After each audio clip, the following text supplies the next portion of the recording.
Good day to you. This is Chris with the Reading Coalition for the Homeless.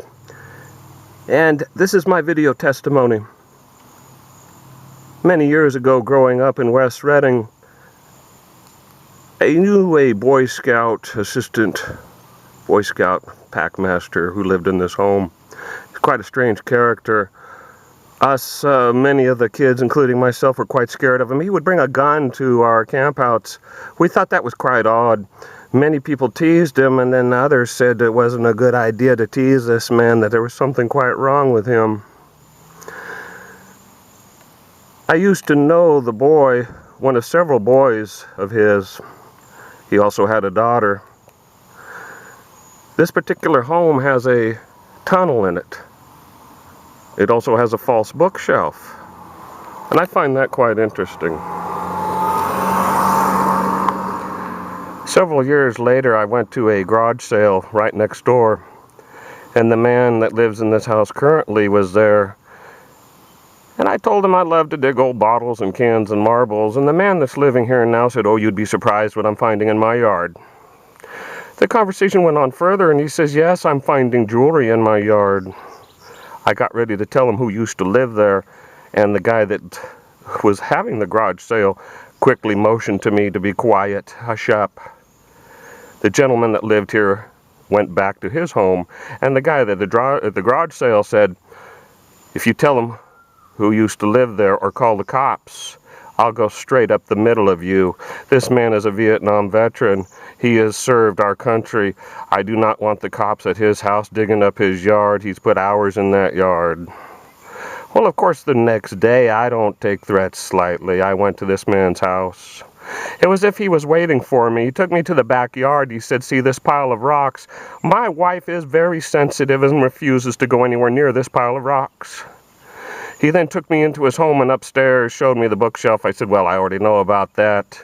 He showed me the top floor where his son lives. He said that his son comes downstairs in the middle of the night, terrified out of his mind, and refuses to tell him or his wife what's scaring him.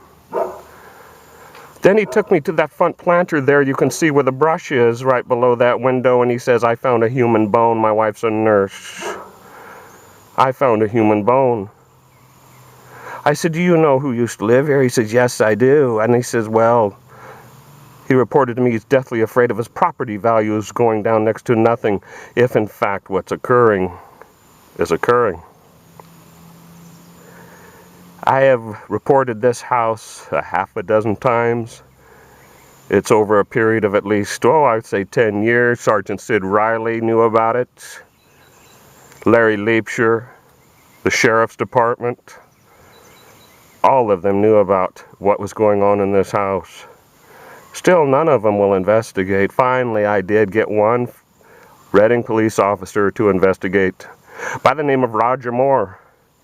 He reported to me that these people turned that bone over to the hospital, and the hospital immediately said it was not human.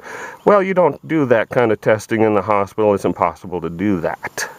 I said, "Roger Moore, you going back to that house?" "Yes, we are." So something piqued their curiosity as well. Why do I tell my listeners all this? I wouldn't find any of this really much too strange. But this is the home of Howard Burgess. And in the 1980s, he chopped up Ramona Young in little bitty pieces and threw her in a bag and threw her out in Shasta Lake.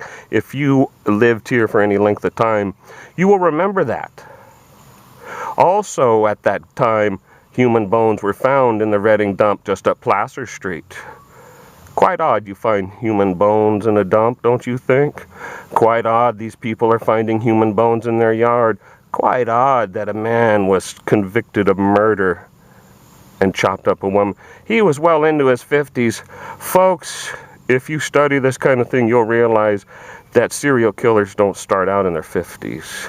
Murderers don't start out in their 50s. This has obviously been going on for quite some time.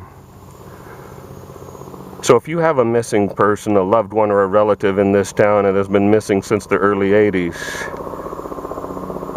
I pray for you. This is Chris for the Reading Coalition for the Homeless. God bless in Jesus' name.